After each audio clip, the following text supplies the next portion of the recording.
So for more on the latest on Iran-US ceasefire situation and prospects for talks in Islamabad, we're joined by geopolitical strategist and foreign policy analyst Hassan Hashmi Perzada again. So thank you so much, Hassan, for staying with us now. How critical is the Strait of Hormuz issue in shaping the future of these talks?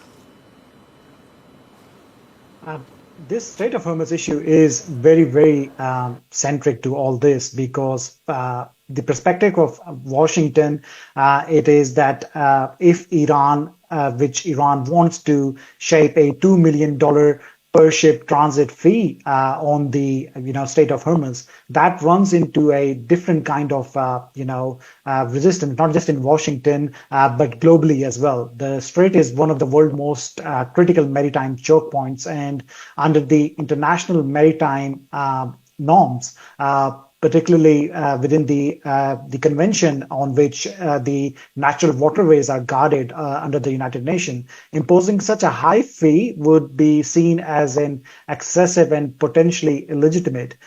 Major economies, the Chinese, India, the EU and Japan would definitely push back hard because it's directly raise, the energy cost and the trade cost.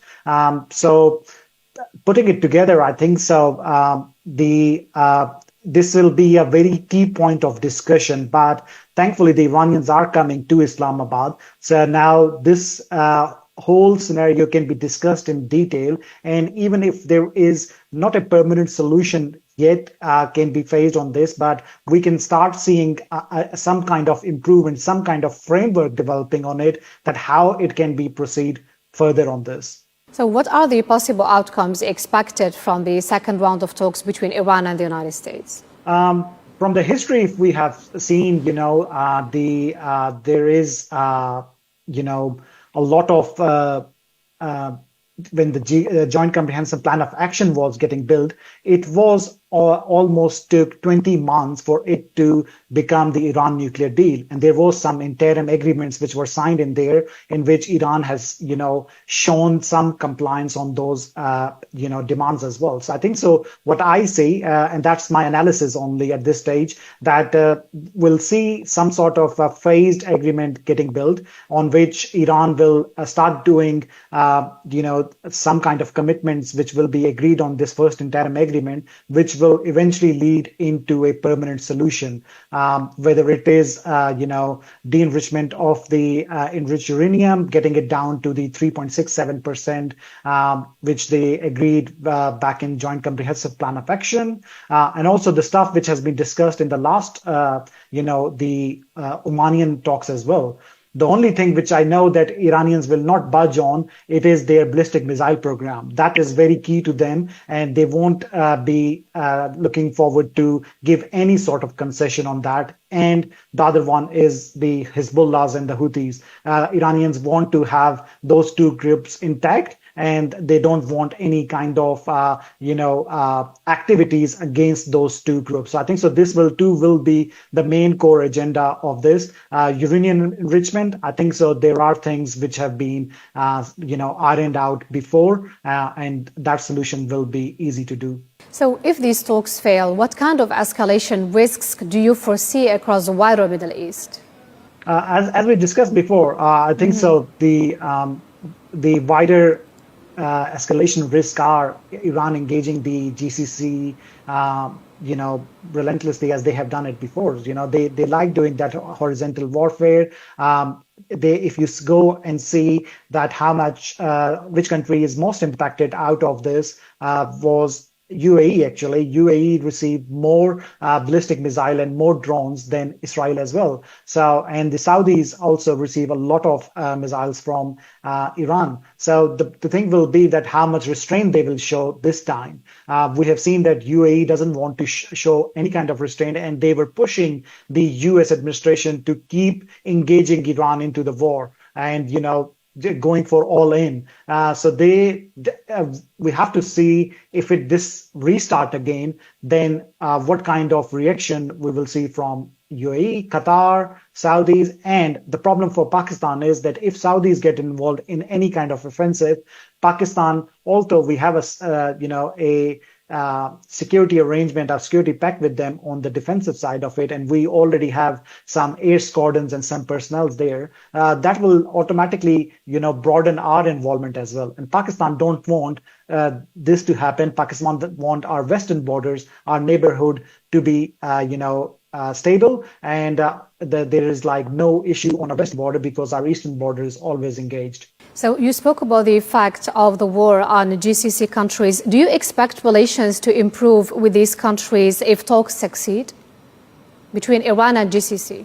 I think so. Pakistan will be the operator in this one.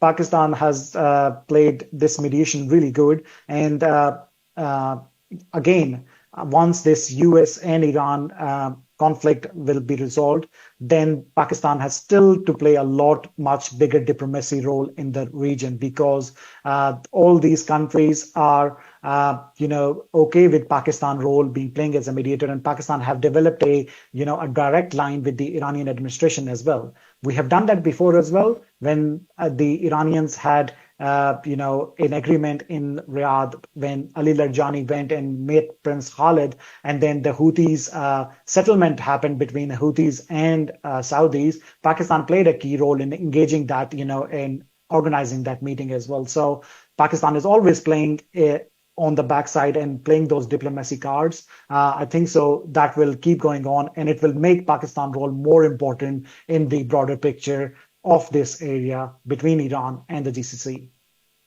So we saw today Israeli officials saying that Israel is ready to start fighting again against Iran. Is Israel going to abide by a peace deal if talks succeed? So the guarantee will come from the United States. So if the United States has drained in Israel and don't let them, go ballistic and started the war again, it's not going to happen because the agreement, when that will happen, U.S. is the guarantor in that, and it will be U.S. responsibility to, kept Israel into the constraints. But we were seeing that already, that U.S. is playing its role in the background by engaging Israel and Lebanon as well. So the U.S. is making its move. I think so. It is not in the benefit of United States to stay in this war for the broader picture of their domestic audience when their midterm is coming. President Trump also having a visit to China as well. So there is a lot of economic, aspects to it as well. So there's a lot of pressure from the major economies on the Washington as well to come up on a solution. So, and we just have to remember one more thing as well, because this war is heading to the 60 days. And when it goes there, then the administration has to take this into the Congress. And then those, Congress will have to approve this war. So President Trump wants to get out of this war as soon as possible. The US want to get out of this war. And I think so they will able to manage Israel in a way that they won't start it again. It is in Israel's interest to start it again because they can have those strategic targets which they want to address, they can attack it more. And also it suits their domestic audience as well. Bibi Netanyahu has corruption charges going on. Whether the war will keep continuing on, then the emergency stay in place in Israel, and that emergency bar any legal activities to happen on Bibi Netanyahu. So overall, Bibi Netanyahu perspective, the war is good for him because the election's in October in Israel and he wants to win that election. So we'll see how it plays. But I think so if US is involved as the main guarantor, Israel won't budge and they won't get into the war again. Thank you so much, Mr. Pirzada, for being with us and for insight.